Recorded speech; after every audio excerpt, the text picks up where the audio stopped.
Good morning, all. So today we are going to start our module 2, that is working with data, right? And for that purpose, we are going to see our studio. So I'll share my screen.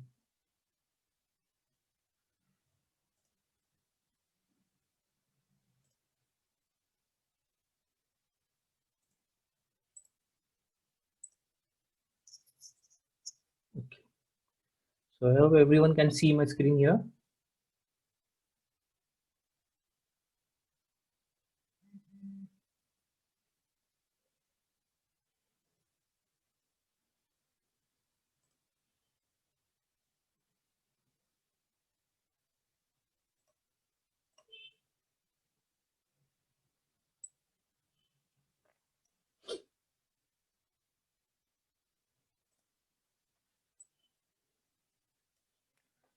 Okay. So this is the contents of our module 2. We'll be seeing what are variables, what are vectors, what are matrices, lists, data frames. These are the data structures used in R programming. What are operators? Then we'll see first categorical data using factors in R. This is also one of the data structure used in R programming. So we'll see that first, and then we'll move on to image data and its representation.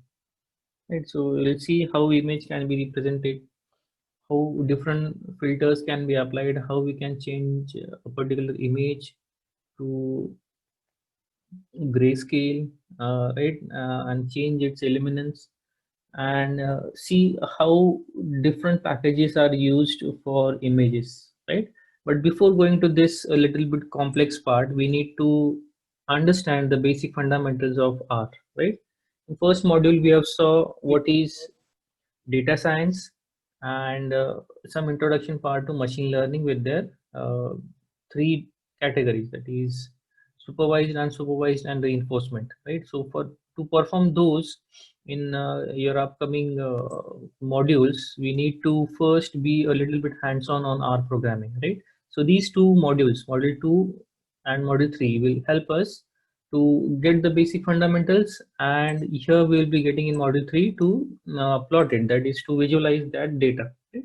So these two modules will help us to implement module 4. Okay, so I'll switch to RStudio. RStudio is very popular programming language, which is basically used in data analysis. So we can write our code either in this here command prompt over here below.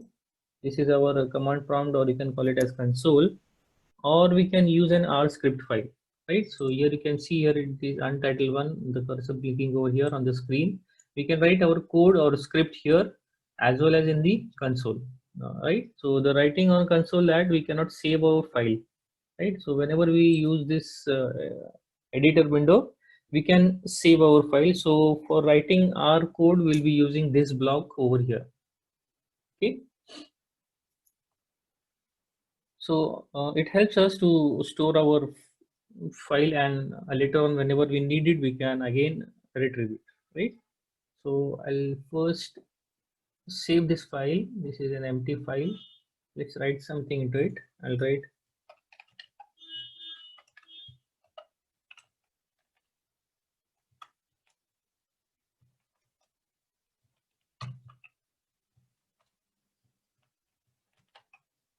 this is, I'll write something, I'll execute this, and you'll be getting the output on this console window here, right? So this was the text what we needed to display. So I'll save this file now.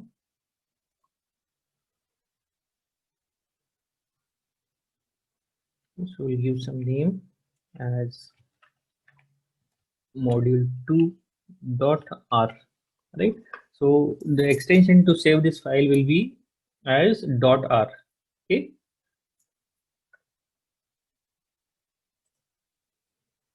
Now my file is saved here.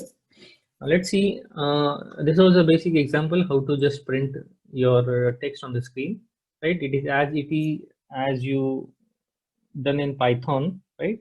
No pre-packages or libraries are required to import or install while running a simple program just to display a string on the console window or on the screen, right? So you can also write a comments. Comments are very important while writing your code because they they explain you something about the code, right? So that other developers can easily understand what kind of project you're going to write or what code snippet is this about, right? So the basic purpose of adding comments is to make it understand easy, right? So how do you write comments? By using hash, right? You can see the color is changing. So this is our program, right? So whenever I write this kind of, the color will change, right? And it won't be appearing on your console, right? So you start with hash for comments. Then we'll move on to with the basic variables, right? So variables are used to store the information, whatever value they hold. You can see here we have seen a very simple on this environment tab over here. We have just took a string as a variable and assigned a text as hello r, right? So this is the value of a string and this is what it is holding here, right? So whatever variables or objects we take here, whatever the value will be in the memory right now it is going on, it will be displayed over here, right? So any kind of variables we take, it will be showing over here in this window. Okay, so we'll start with it. So variable names must have a valid format, right? So if I write it in this way as var name, right? So it will not be a valid, right? So this is not allowed in R programming. You must not start with an underscore, right? So this will be invalid, right? How you can write it? Var underscore name. This is allowed. This will be valid. You can write by using dot also, right? So there are some limitations where you can use your keywords in a specific format, right? So do not start your variable names with any special symbols.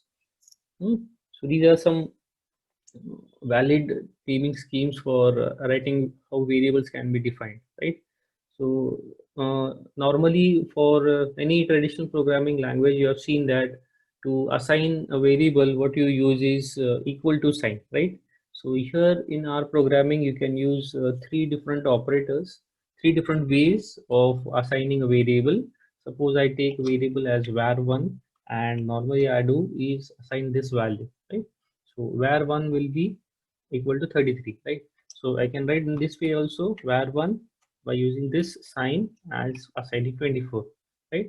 So 24 will be stored in var1, that the arrow indicates, or you can write vice versa also. Suppose I'm writing in this way and I'll use first and then var1, right?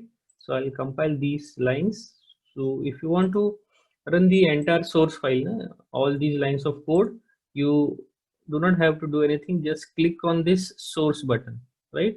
So it will run the entire source file. If you want to run a particular line or a code of block, right, what you'll do is select that and click on run, right? So this will give you var33. See here in the variable explorer here, var1 is holding value 33. Now let's see another syntax. var1 replaced with again 24. Now it will be again replaced with 56, right? So all these three syntax are valid for assigning a variable, right? We can also check the data type of what variables we are using once they are defined, right? So we have taken as var1 33, var1 24 and 56, right? So I want to see what type of data type, because I'm not specifying anything over here. I'm just writing an integer. So I want to know that 33, what does it represents in terms of writing an R program. So var 33s, I'll check first class. So what I'll do is print class of var1. So we'll check this. I'll wait over here. So here you can see in the console, it is showing as numeric, right? So here this one represents the first line, the first row, right?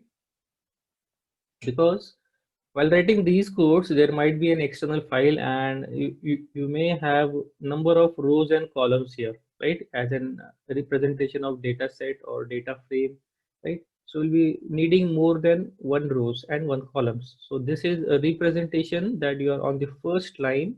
There might be n number of lines. So rather than counting it, it will be displaying you over here, number of rows, right? So for this, it is showing as it is a numeric one, right? So let's see some another data types. I'll take another variable as var2.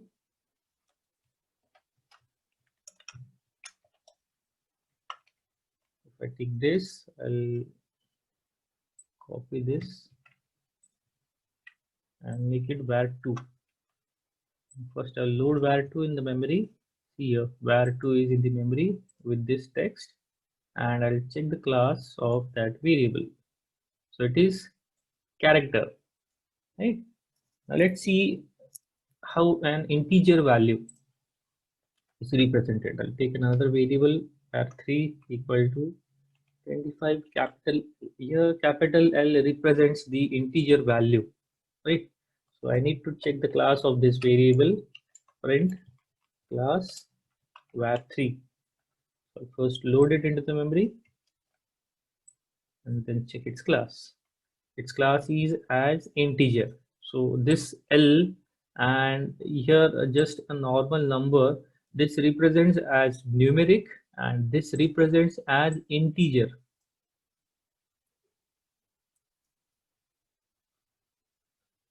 Okay, so this will be the basic difference of representing integers and a normal numeric value, right? So we'll move on to next, that there are different operators here. I'll just list out for you so that you can practice on your level. I'll just make a mark here.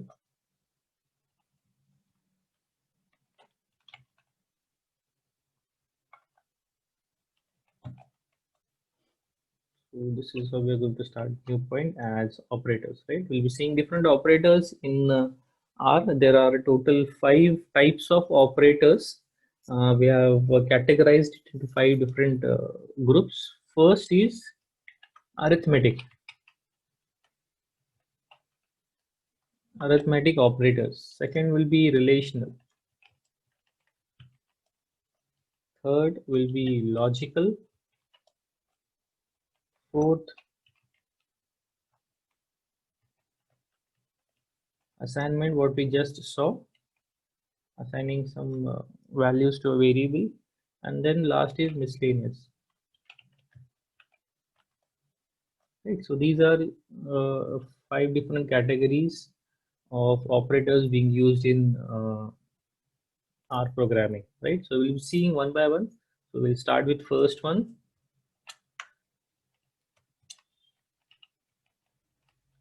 Arithmetic operators. Okay, so there's a function where you write to combine or to concatenate more than one elements, right? So normally what we did here is we took one variable, assigned a value to it, right? What if I want to store multiple elements in a single variable, right? So I'll be using a function. I'll show you here. Suppose I'm taking variable as a equal to, and I want to store multiple elements here, right? With different data types also. In this way, what I'll do, I'll use C, right? Here C represents as combine or concatenate, right? It's a function, it's a type of function. C round braces, and whatever elements you want to enter, you can give here by comma separated, right? So this will combine these elements or concatenate it, right? So A will hold now 3 different values with same data type or different data type, both. And we'll take another variable just to see how arithmetic operators can work. Again with C, I'll take some another values. Right now we are having A and B. I'll load this into memory. Yeah, A and B are here. It is giving a range of 1 to 3 values with what values it is holding, that also, right? So range is also specified here that it is holding 3 elements. Now simply if I want to go for addition, what I write A plus B, right?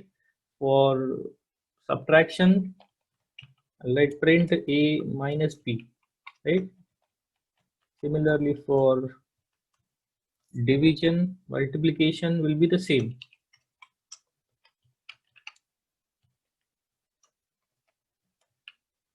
Yes, I'll show you one by one. See, the output will be in float, right? Even if I'm holding these integers as 2 and 11 as numeric, right? 2 plus 11 will be 13.0 because one of the value in this set is float, right? So it will be giving up you the decimal point over here, even if it is an integer, right? Then for subtraction, similarly for multiplication and division.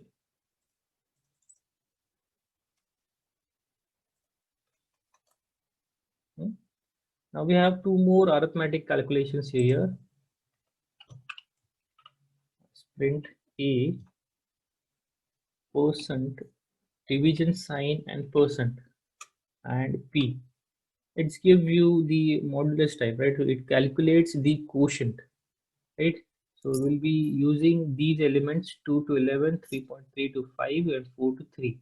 So these are A and B.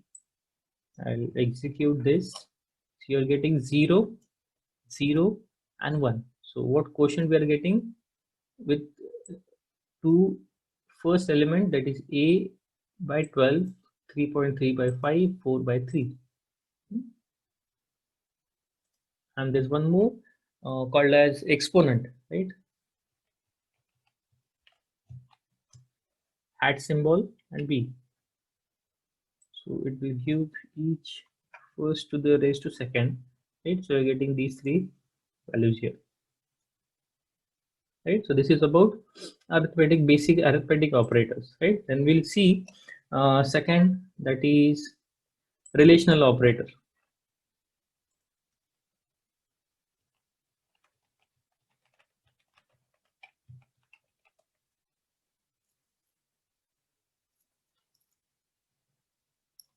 I'll create a set.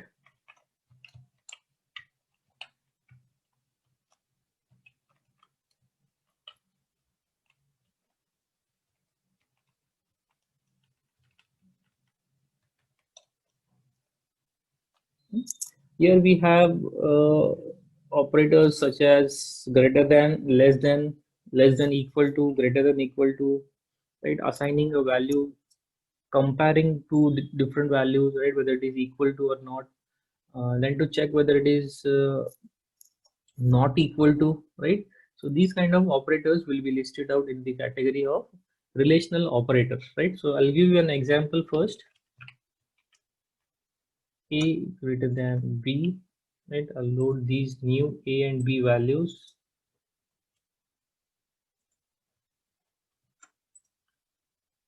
We'll check here, right? So it will be a logical value as an output, right? So it will give you a Boolean output. So I'll check each of these, 1 with 2, 2 with 4, 3 with 6, right? And give you the output.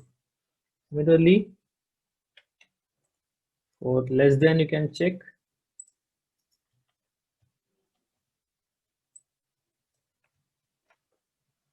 It will give you, and you can also check out the relation between these, greater than equal to, less than equal to B, A equal to B, right? A not equal to B. So in this way you can check out all these operators, how they work, right? It will be giving you a Boolean value.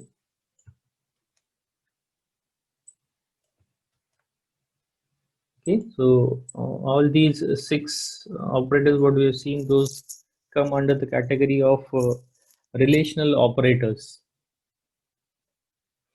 Okay, then third category we are having logical operators.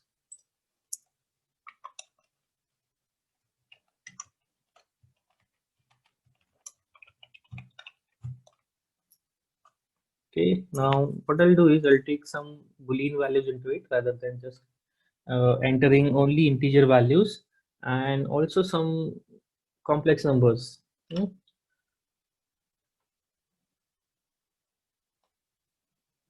So first variable C as 3 0, right? I'll take a logical value also.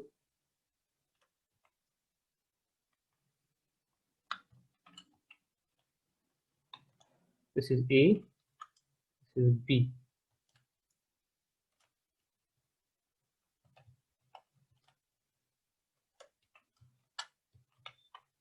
Right, so these are different values stored in A and B. I'll load it. Right, you are having C complex. Then we'll perform logical and logical or and logical not. Right, will be in this category. So how do I write it? Print A and B, right, for logical and, right, for logical or A or B, simply as it is, right, and for print logical not, right, it will be on a single operation. So this will be for or, this will be for not. So now loaded. Now let's check these values, right, again in as it is logical, it will be giving you in the Boolean form. Same will be for or and not.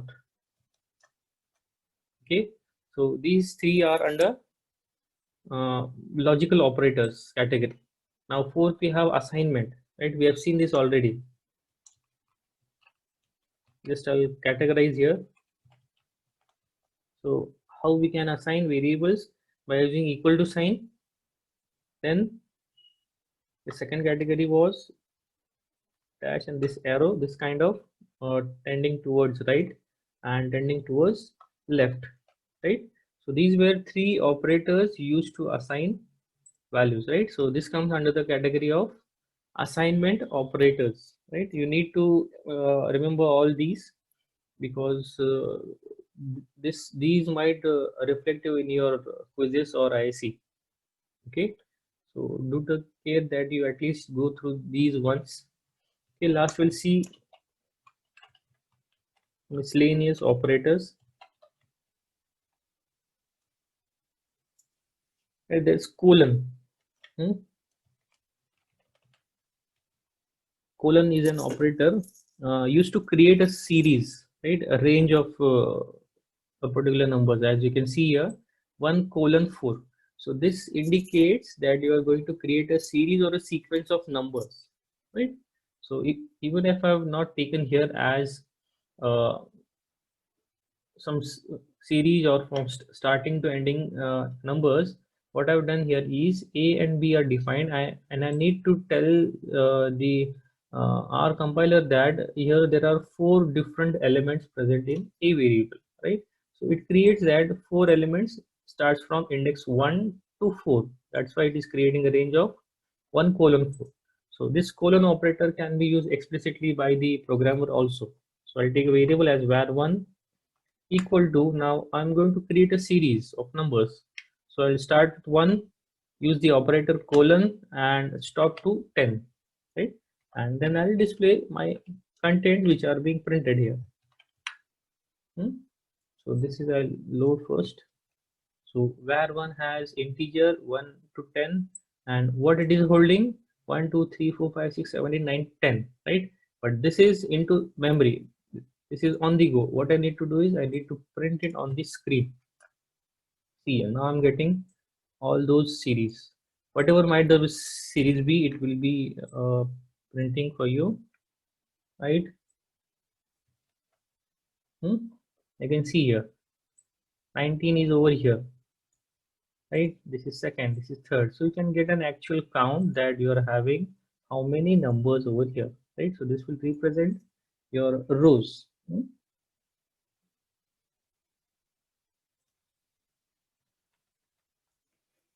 This second one, in operator, we normally write it in percentage in, and again percentage, right?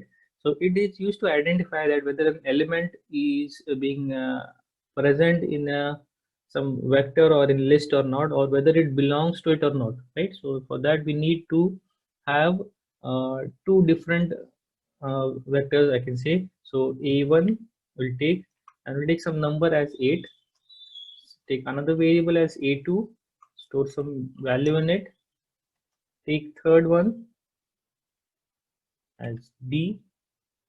Now we'll take a range over here 1 to 10. Now we'll check a1, a2 and d whether they are in relationship or not, or they are having any of those numbers in a particular variable assigned. So I'll print those, print a1 in a2. So whether a1 is present in a2 or not, right? So we'll check first that, and then we'll see again one more as a1 in d, right? So load these three variables first, then we'll check this whether a1 is in a2. It is not present because a1 is holding 8 value and a2 is 12, so it is not here, but a1 surely will give you some output as positive, right? So it is true. There's a pop-up through Zoom that we're having 10 minutes more, right? So if this session ends, I'll take first a snapshot with.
Okay, so your attendance is being recorded. We'll switch on back to RStudio, right? So you've seen these, whether it is being present or not, right? So even if the session ends wherever after 10 minutes, right, our lecture will be ending. I have recorded your attendance. We have seen all these 5 different operators, categorized operators, right? We have seen how to write a variable. We have seen this part over here on the right side, what are environment. I'll just show you the history, whatever we saw, whatever we have created now, right? See, these are the all commands or lines of code which we have written from the starting, and we have executed here, right? So you can see all these being stored into history, right? You can see a file named with uh, .r history, right? So that will be storing whatever you execute or write over here in the console window or in the editor window, right? So everything will be stored here. You can also delete all these from the memory. So whenever you clear this, nothing will be stored in your memory related to objects and variables. So it would be not having any of those references, right? So whenever I again call var1 as value 33, it will not be present into my memory because it has been flushed away. So there's a blue logo here that says clear all history entries, right? So when I click this, it will be giving a message whether to clear it from the memory or not. So if I click here, everything will be flushed away, right? So whatever variables and objects I have taken here are to be again loaded into memory, because this everything will be new one, right? See, now here I am having var 33, right? So if I go on for printing, print var 3, right, it is giving me 25. Somewhat somewhere it is showing as print, right? As soon as I execute this, it will be showing me some value here, right? I can also clear my console. I'll maximize this a little bit, right? I can clear this contents also. There's a shortcut key. By pressing Control L, you can clear it, right? So your console is clear here.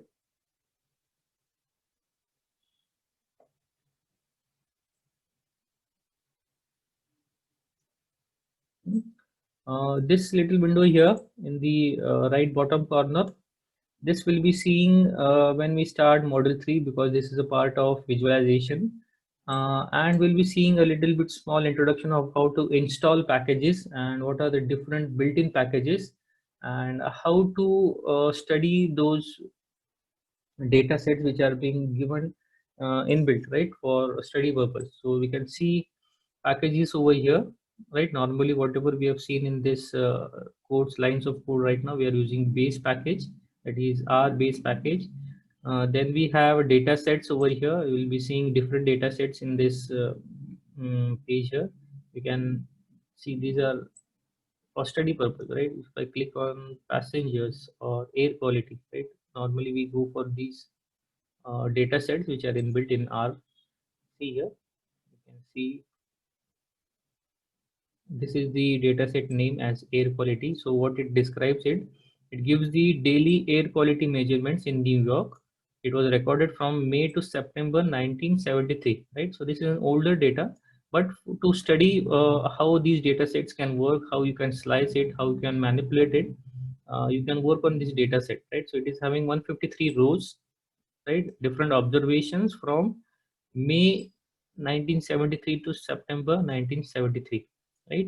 And it has 6 different columns, that is 6 different variables. So what it is handling, just to record the air quality, it is having ozone, that is the numeric value, the solar, wind, temperature, what month and which day, right? So it will be providing a numeric value from 1 to 31 for day, month, 1 to 12. So it will be indicating 5 to this value, right, as an in this fifth column.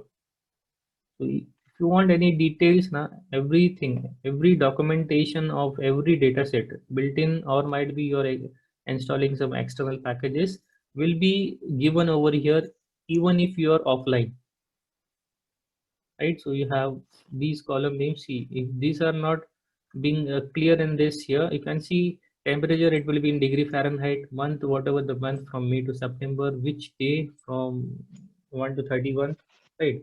Remaining are these 3 to 4 is being explained here. Ozone is the mean ozone in parts per billion, right?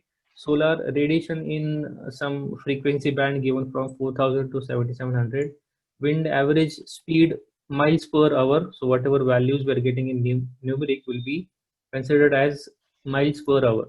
Temperature, daily maximum daily Fahrenheit, right? At this specified in New York at this LaGuardia airport, and these are some of the references from where you can see, right? So you need a graphics package which is already built in, right here it is here, graphics. So if these are checked, this means while installing our setup, these are being included into it, right? So you can see many of these will be seeing one by one in packages point in we are having in this module itself. So we'll be some seeing some packages also, right, in this working with data itself. So in next lecture, I'll complete the data structures first, right? There are 6 different data structures used in R. We have vectors, list, arrays, matrix, data frame, factors, right? These last 2 3, matrix, data frame, list, these are very important data structures because problems will be for solving on these 6 data structures, right? And comparatively, if there are some MCQs, will be on some theory part related to data science and ML. Okay, so if you have any queries regarding what we saw today from IT department or from other department students, you can reply privately in the chat box. We're having less than 1 minute and this session ends. We'll stop here, right, and continue tomorrow with data structures.